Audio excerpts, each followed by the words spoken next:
subscribe now and press the bell icon. Never miss an update.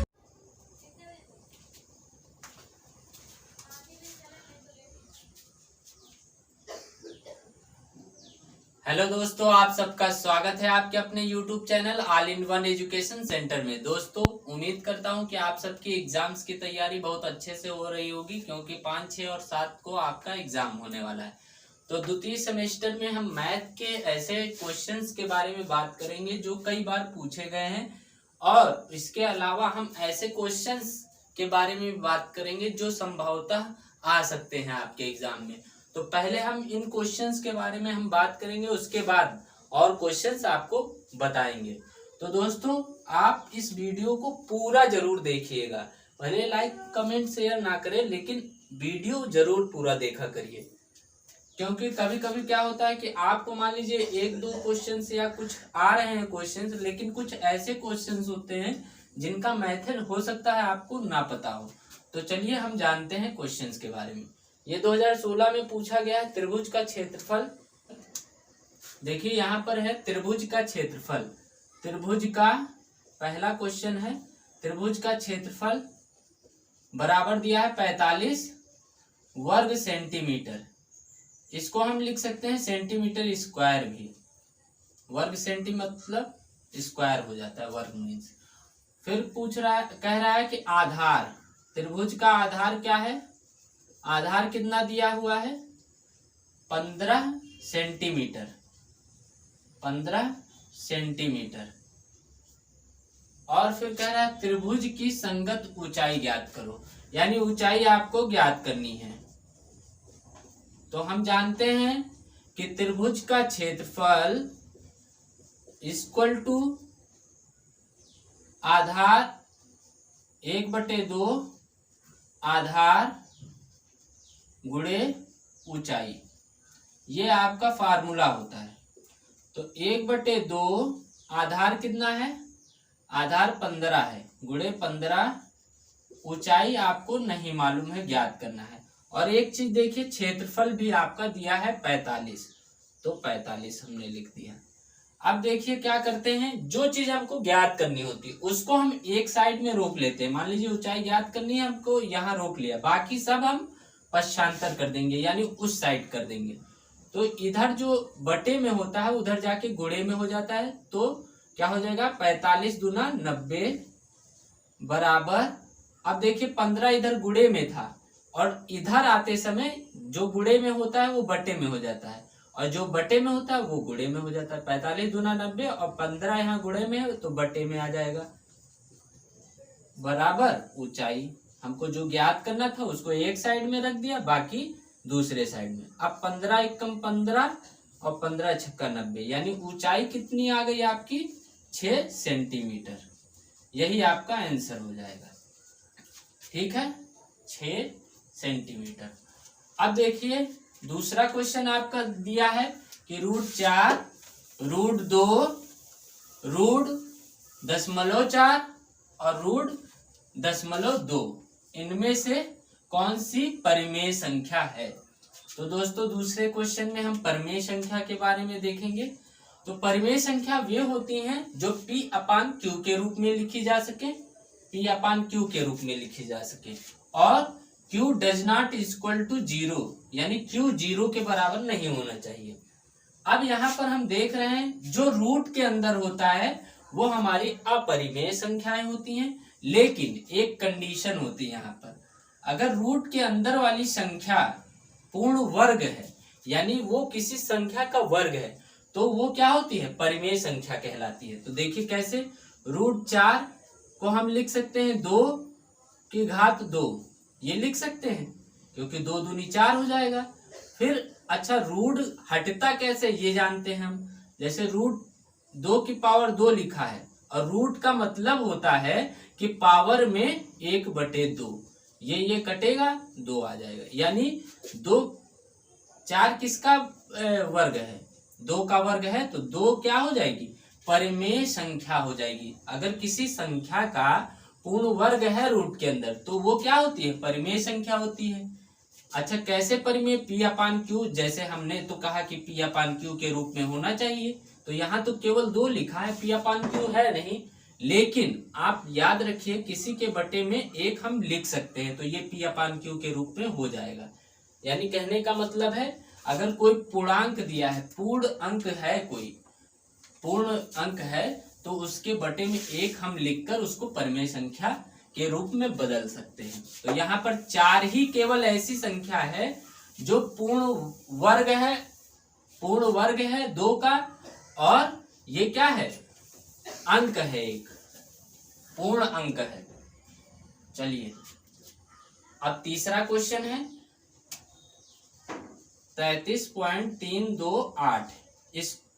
इसमें 2 का स्थानीय मान बताना है। दोस्तों स्थानीय मान आपको पता ही होगा, मैंने वीडियो कई बना रखे हैं, देख सकते हैं आप जाकर मेरे वीडियोज में, मेरे चैनल पर।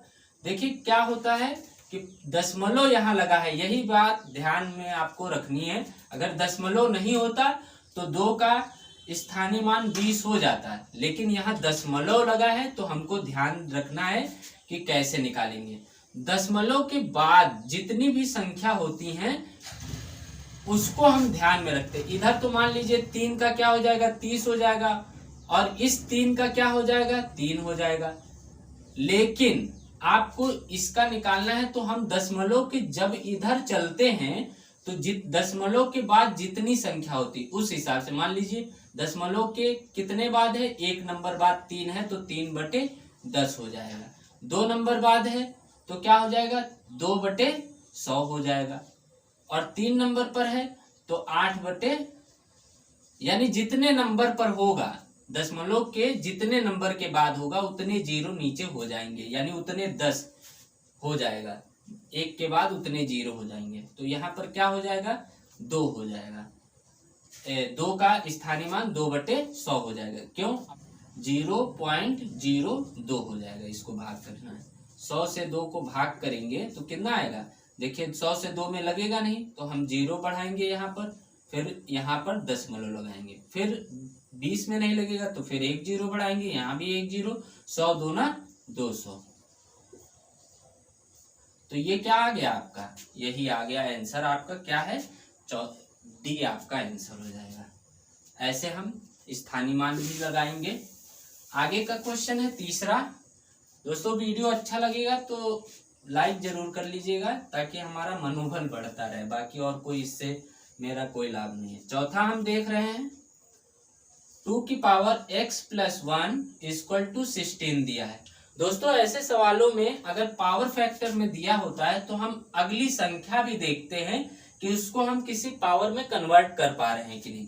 तो सेम ये चीज ध्यान रखना होता है, जो हमारा बेस होता है वैसा ही बेस इस साइड में भी बनाना होता है। यानी कि यहाँ पर 2 की घात x + 1 लिखा है, तो यहाँ भी ऐसी संख्या 2 की ही संख्या लानी है और उसका घात देखना है कितना होता है। तो 16 हम कैसे लिख सकते हैं, 2 × 2, 2 दूनी 4, दूनी 8, दूनी 16, यानी 2 की घात 4, यही तो होगा 16 का मतलब।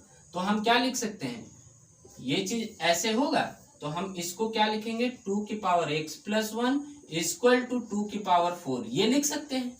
अब याद ये चीज यहाँ पर ध्यान रखिए कॉन्सेप्ट, कि बेस जब समान होती हैं, आपस में बेस जब समान होंगी तो जो घात होता है फैक्टर, पावर फैक्टर जो होता है पावर, वो पावर आपस में बराबर हो जाते हैं। यानी कि x + 1 = 4 हो जाएगा, फिर x = 4 - 1 हो जाएगा, क्योंकि इधर प्लस में है उधर जाएगा तो माइनस का हो जाएगा, फिर क्या आएगा 3। दोस्तों कई लोग ऐसे होंगे जो वीडियो देख रहे होंगे, उनके लिए ये सवाल बहुत ही इजी होंगे, लेकिन मैं दोस्तों उन लोगों के लिए भी ये वीडियो बना रहा हूँ जो मैथ स्ट्रीम से नहीं है, मैथ सब्जेक्ट उनका नहीं रहा है और मैथ में बहुत ही वीक है। तो चलिए अब मैं डिटेल में ही बताऊंगा। तो 5वां क्वेश्चन हम देखेंगे। 5वां है 1/8 - 3/8 + 2/8 भाग 1/4 का 1/2, यही है, ठीक है। अब आप अगर लगाना चाहें तो वीडियो पॉज करके आप इस सवाल को लगाकर अपना आंसर चेक कर सकते हैं। अब हम बता रहे हैं इसका आंसर सॉल्व करके। देखिए ये बॉड-मॉस के रूल पर लगेगा। आप जान रहे होंगे बॉड-मॉस रूल। अगर नहीं पता है तो आप मेरा वीडियो देख सकते हैं, चैनल पर पड़ा हुआ है एक वीडियो बॉड-मॉस से रिलेटेड। चलिए देखते हैं। सबसे पहले देखिए यहाँ ऑफ आ रहा, ऑफ का मतलब होता है का, ओ का मतलब होता है ऑफ और ऑफ का मतलब होता है हिंदी में का।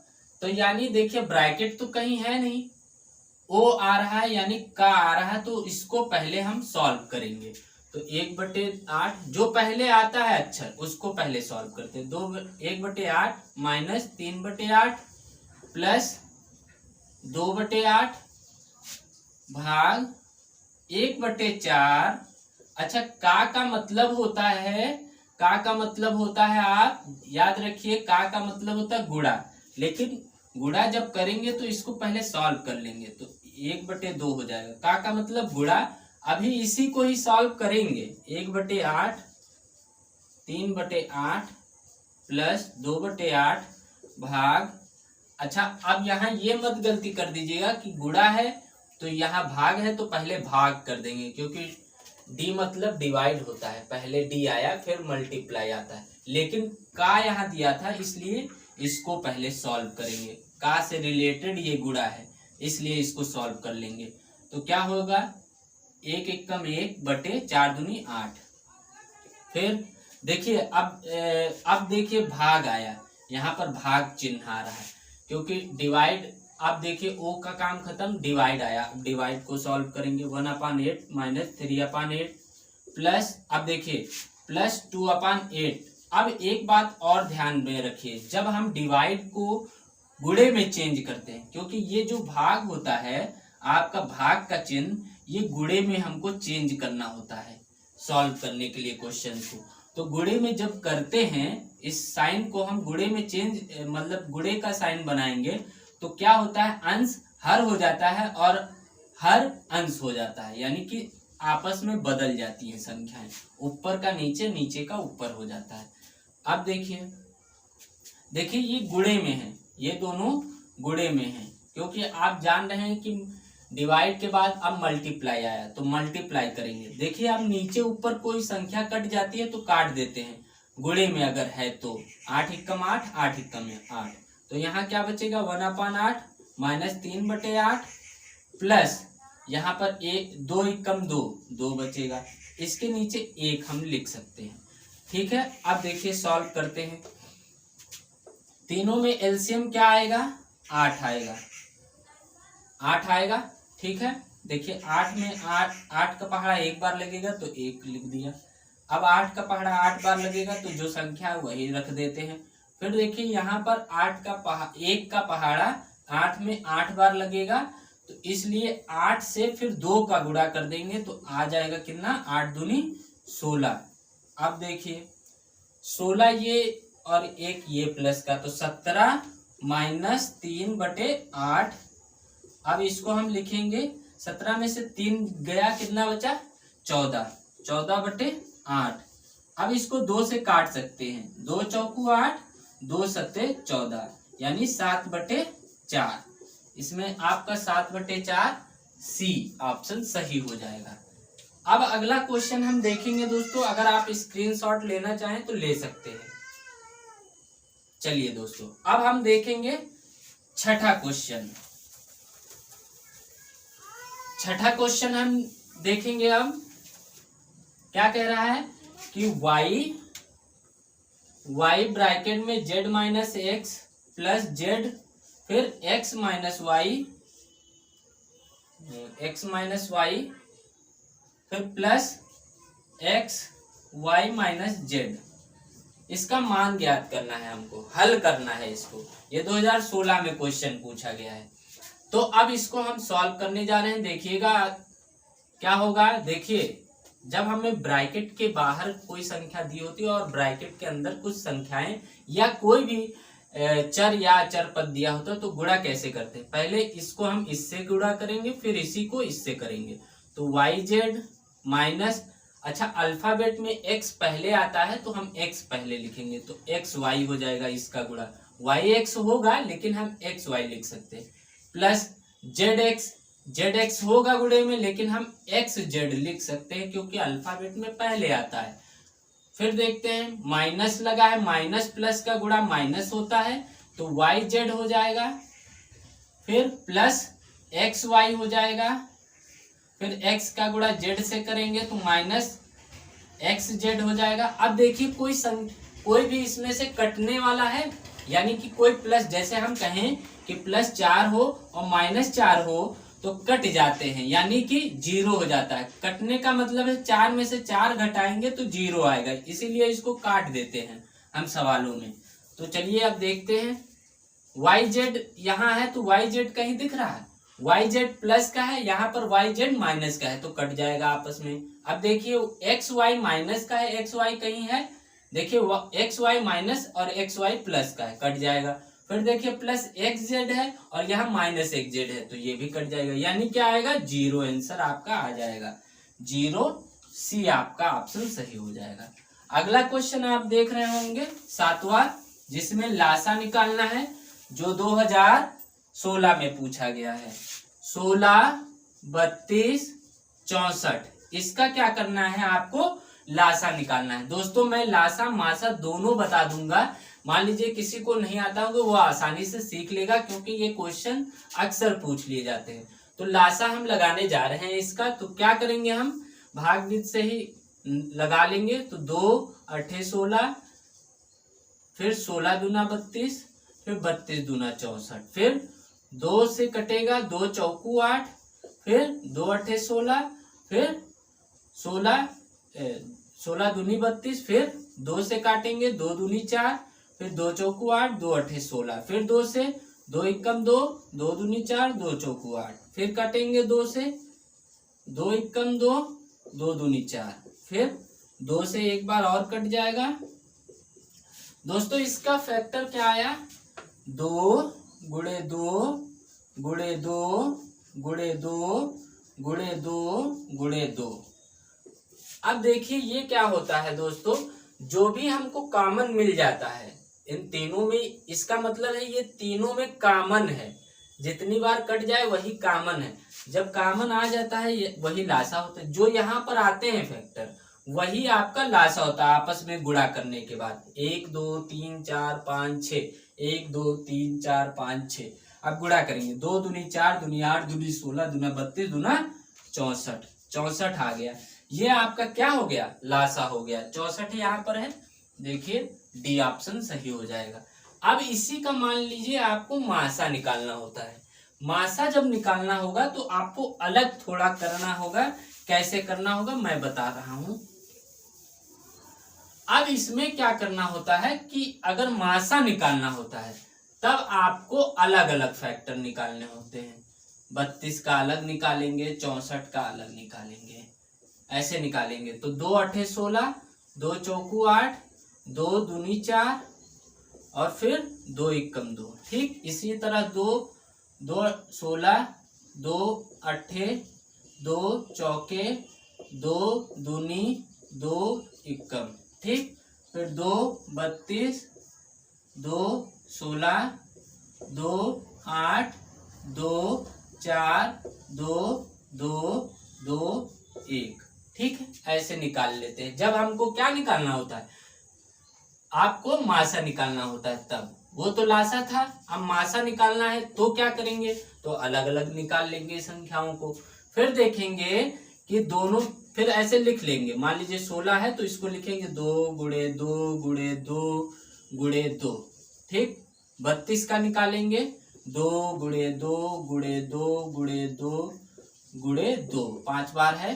फिर 64 का 6 बार हो जाएगा, 2 गुणे 2 गुणे 2 गुणे 2 गुणे 2 गुणे 2। इसमें क्या होता है, मासा में हम क्या करते हैं कि जो कॉमन होता है वो भी लेते हैं। और देखिए मासा में हम इन तीनों में देखेंगे कि कॉमन क्या है। तो देखिए इसमें 2 है, इसमें 2 है, इसमें 2 है, ठीक है। फिर इसमें 2 है, इसमें 2 है, इसमें 2 है। फिर इसमें 2 है, इसमें 2 है, इसमें 2 है, फिर इसमें 2 है, इसमें 2 है, इसमें 2 है। ठीक, अब देखिए इसमें तीनों में हम देखेंगे कि तीनों में कॉमन कितना है। तीनों में जो कॉमन होगा वही लेंगे, बाकी हम नहीं लेंगे, बाकी छोड़ देंगे। तीनों में मिलना चाहिए कॉमन। अब देखिए जो कॉमन मिला है उसको हम लिखेंगे यहाँ पर 2 गुणे 2 गुणे 2 गुणे 2। कितनी बार कॉमन आ गया? 4 बार आया है। तो 2 दूनी 4 दूनी 8 दूनी 16। तो इसका मासा क्या होगा? 16 हो जाएगा और लासा 64। तो ऐसे लासा मासा आप निकालेंगे पेपर में। दोस्तों अब देखेंगे कुछ महत्वपूर्ण और भी क्वेश्चन जो 1 नंबर में मल्टीपल आ जाते हैं या कभी कभी 2 नंबर में पूछ लिए जाते हैं। तो इसमें आप देखेंगे कि कम से कम 5-6 क्वेश्चन इसी क्वेश्चन में मिलेगा। और इसमें 2 क्वेश्चन है, इसमें 2 क्वेश्चन है और ये तो सिंगल क्वेश्चन है। तो चलिए अच्छे से जानेंगे। दोस्तों वीडियो थोड़ा लंबा हो रहा होगा, फिर भी आप देखेंगे और आपके क्वेश्चंस आपके पेपर में इसी में से कई आ जाएंगे। ये क्वेश्चन भले ही ना, लेकिन कॉन्सेप्ट आपका जब क्लियर होगा तो आप कोई भी क्वेश्चन बुक से आ जाए या बाहर से आ जाए आप आराम से कर लेंगे। इसलिए पूरा वीडियो देखिएगा। 8वां क्वेश्चन कह रहा है कि सबसे छोटी पूर्णांक संख्या। अच्छा जानते क्या है? पहले देखिए प्राकृतिक संख्या पहले हम जानते हैं। प्राकृतिक संख्या क्या होती है? प्राकृतिक नेचुरल नंबर क्या होते हैं? 1 2 3 4, 1 से स्टार्ट होता है और अनंत तक जाता है। इसी में पूर्ण संख्या क्या होती है? पूर्ण संख्या 0 बस जोड़ लिया जाता है, उसी में 0 और हो जाता है, फिर वही संख्या हो जाती है। ये भी अनंत तक हो जाएगा। और फिर इसके बाद हम देखेंगे पूर्णांक संख्या। पूर्णांक संख्याएं क्या होती हैं? सही से ध्यान से सुनिएगा, शब्दों को समझिएगा। पूर्णांक लिखा है, यहाँ पर पूर्ण लिखा है। पूर्णांक क्या होता है? 0 से स्टार्ट होता है तो +1 की ओर धनात्मक हो जाता है, 3 4 फिर अनंत तक। और इधर क्या होता है? ऋणात्मक, ये भी अनंत तक जाएगा। ठीक है, इधर की ओर धनात्मक होता है और इधर की ओर ऋणात्मक हो जाता है। 3 प्रकार के होते हैं। एक नेचुरल हो गया, उदासीन, और ये पॉजिटिव और ये निगेटिव इंटीजर। तो अब देखिए क्या इसमें कह रहा है। अब इससे ही सब समझ जाएंगे। कह रहा है सबसे छोटी पूर्णांक संख्या। तो पूर्णांक यही तो है। अब सबसे छोटी क्या 0 है? नहीं, 0 से भी छोटी संख्या -1 है। उसके बाद ये सब है। फिर आप कोई भी छोटी माइनस में लेंगे संख्या, उसमें एक और घटा देंगे, एक और माइनस कर देंगे, उसमें माइनस और, जैसे कि -3 है तो उसमें माइनस, और उसमें एक और जोड़ेंगे तो -4 हो जाएगा। एक और जोड़ेंगे तो और जोड़ते जाएंगे, यानी किसी भी संख्या में एक और जोड़ देंगे तो वो उससे भी छोटी संख्या हो जाएगी माइनस में। इसलिए अनंत ये भी जा रहा है, इधर भी अनंत जा रहा है। तो ना तो कोई छोटी संख्या होती है पूर्णांक में, ना ही कोई बड़ी संख्या होती है पूर्णांक में। अगर ऑप्शन आपका आ जा रहा है अनंत, तो आप अनंत भी लिख सकते हैं, या फिर इनमें से कोई नहीं। इनमें से कोई नहीं, ज्यादातर आपको ऑप्शन मिलेगा तो हम वो लिखेंगे। ठीक है दोस्तों, क्लियर होगा आई होप। अब देखिए इसमें सबसे छोटी पूर्ण संख्या यही है। अब कह रहा है सबसे छोटी पूर्ण संख्या, तो सबसे छोटी क्या है? 0। अगर सबसे बड़ी पूर्ण संख्या बोल देते तो इसमें से कोई नहीं होगा, क्योंकि ये अनंत तक जा रहा है। अगर ऑप्शन अनंत आएगा तो अनंत लगाएंगे, इनमें से कोई नहीं होगा तो वो लगा देंगे। देखिए पूर्ण संख्या सबसे छोटी पूछा है ना, सबसे बड़ी पूर्ण संख्या, तो सबसे बड़ी पूर्ण संख्या कोई नहीं होती है, अनंत तक होता है, क्योंकि ये कोई नहीं होता है। और सबसे छोटी पूर्ण संख्या 0 होती है। ठीक है, सबसे बड़ी कोई नहीं होती है और सबसे छोटी 0 होती है। सबसे बड़ी प्राकृतिक संख्या, तो प्राकृतिक संख्या यही है। सबसे बड़ी प्राकृतिक संख्या भी कोई नहीं होती है, कोई नहीं। और सबसे छोटी प्राकृतिक संख्या 1 होती है। ये चीज आप नोट करते रहिएगा, नहीं तो भूल जाएंगे।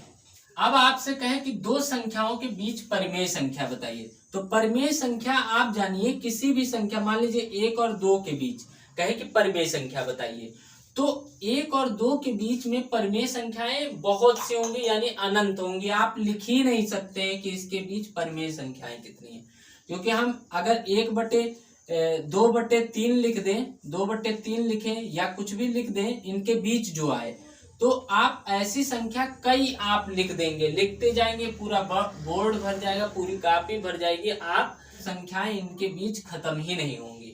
तो क्या होता है, अनंत होता है। किसी भी परिमेय संख्या के बीच, दो संख्याओं के बीच परिमेय संख्या अनंत होता है।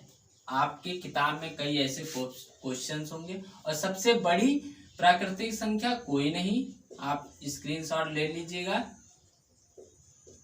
और सबसे बड़ी पूर्ण संख्या क्या होती है, कोई नहीं। और पूर्णांक भी सबसे छोटी कोई नहीं, सब में कोई नहीं। अगर ये पूछा जाए प्राकृतिक संख्या सबसे छोटी 1 और पूर्ण सबसे छोटी पूर्ण संख्या 0, ठीक है। ये हो गया आपका क्लियर। धनात्मक पूर्णांक, ये ऋणात्मक पूर्णांक, ठीक। अगला है अपवर्तक और अपवर्ती। इसमें क्या अंतर होता है, देखिए अपवर्तक क्या है। अपवर्तक क्या होता है आप समझिए। अपवर्तक वे होते हैं जो किसी संख्या से किस संख्या से वो कट रहा है। मान लीजिए पूछ लिया जाए 9 का अपवर्तक बताइए, जैसे 9 हमने लिखा है, 9 का अपवर्तक बताइए। अपवर्तक मतलब किन किन संख्याओं से वो कट रहा है। दी हुई संख्या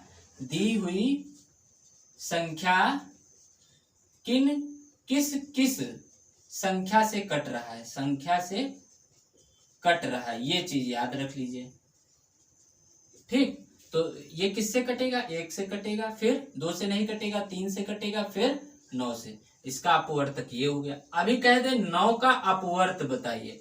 अपवर्त्य, अपवर्त का मतलब समझिए पहाड़ा। अपवर्त का मतलब पहाड़ा। आपको अभी कोई नहीं बताया होगा ये चीजें, मैं बता रहा हूं, पहली बार आप देख भी रहे होंगे, सुन भी रहे होंगे। अपवर्त 9 का हम क्या लिखेंगे, पहाड़ा। 9 का अपवर्तक क्या हो जाएगा, अपवर्त 9 18, 9 दूनी 18, 9 त्रिक 27, 9 चौक 36। आप देख लीजिए, कहीं भी आप देखिए पहाड़ा, आप कहीं भी देखेंगे कि उसका पहाड़ा ही लिखा होगा। अगर 9 का पूछ रहा, 12 का पूछ रहा, 16 का पूछ रहा, किसी का पूछ रहा हो। अपवर्तक मतलब किस संख्या से वो कट रहा है, अपवर्त मतलब उसका पहाड़ा लिखना है बस। और ये अनंत तक रहेगा, ये नहीं कि 9 दहाम 90 तक ही रहेगा, ऐसा नहीं है। अगला है अनुवर्ती। अनुवर्ती क्या होता है, किसी संख्या के जस्ट बाद वाली संख्या, किसी संख्या की जस्ट बाद वाली संख्या। जैसे कहा जाए 6 का अनुवर्ती बताइए। 6 का अनुवर्ती बताना है, ठीक। तो 6 का अनुवर्ती क्या होगा, 6 + 1 जस्ट आगे 7 हो जाएगा, ठीक है। और पूर्ववर्ती पूछ ले तो पूर्ववर्ती मतलब पहले, जैसे 6 का पूर्ववर्ती पूछ ले, ठीक। पूर्ववर्ती पूछ ले तो क्या करेंगे, 6 में -1 कर देंगे। पूर्व मतलब पहले होता है, तो जस्ट पहले होता है, जस्ट पहले। पूर्ववर्ती मतलब इससे जस्ट पहले क्या आएगा, तो 1 घटा देंगे तो 5 आ जाएगा। अब मान लीजिए कभी कभी पूछ लेता है अनुवर्ती की अनुवर्ती, जैसे 6 की अनुवर्ती, तब क्या करेंगे, जब अनुवर्ती की अनुवर्ती हो जाएगी तो जैसे 6 की अनुवर्ती निकाला 7, फिर उसमें 1 और जोड़ देंगे तो आ जाएगा 8। तो यही अनुवर्ती की अनुवर्ती हो जाएगी। तो ऐसे हम लगाएंगे उत्तरवर्ती और पूर्ववर्ती, समझ गए आप, ठीक है। अब एक क्वेश्चन लास्ट हम बताने जा रहे हैं जो कि बहुत ही इंपॉर्टेंट है। एक काम 30 मजदूर 16 दिन में कर रहे हैं, ठीक। फिर 12 मजदूर उसी काम को कितने दिन में करेंगे। तो इसके लिए आप फार्मूला एक याद रखिए। जैसे यहाँ पर दिन दिया है और ये मजदूर है, तो M मतलब मजदूर या मैन, M1 × D1 मतलब दिन, डे और बराबर M2 इंटू D2, यानी कि पहले जो काम कर रहा था वो वाला आदमी और उसका दिन कितने दिन में कर रहा, और दूसरा आदमी कितने आदमी है या कितने मजदूर है, फिर वो कितने दिन में काम को पूरा कर रहे हैं। पहले मजदूर कितने दिन में कर रहे हैं, फिर दूसरे मजदूर उसी काम को कितने दिन में कर रहे हैं। तो M1 30 हो गया पहले दिन में, फिर 16 दिन में वो कर रहे हैं, बराबर M2 मजदूर कितने हैं, आदमी 12, और दिन आपको निकालना है। डी मतलब डे, D2 निकालना है। तो जो चीज हमको निकालना हो तो उसको रोक लेते हैं, बाकी पश्चांतर कर देते हैं। 23 गुणे 16 हो जाएगा बटे 12 आ जाएगा, यानी D2 हमको। सॉरी दोस्तों, लाइट चले जाने के कारण इस सवाल को पूरा हम पेज पर लगाना पड़ रहा है। देखिए इसके बाद क्या होता है कि 30 गुणे 16 बटे 12 लिखा है, फिर 4 से काटेंगे 12 को, 4 तिहाई 12, फिर 4 चौक 16, फिर 3 को काटेंगे, 3 एकम 3, ऊपर 3 दहा 30, फिर ऊपर देखिए 10 गुणे 4 हो जाएगा, तो 10 चौक 40 हो जाएगा। D2 इक्वल टू 40 आ जाएगा, यानी कि 12 आदमी उसी काम को 40 दिन में करेंगे। दोस्तों वीडियो अच्छा लगा हो तो लाइक कमेंट शेयर ज़रूर करिएगा। धन्यवाद। जय हिंद दोस्तों।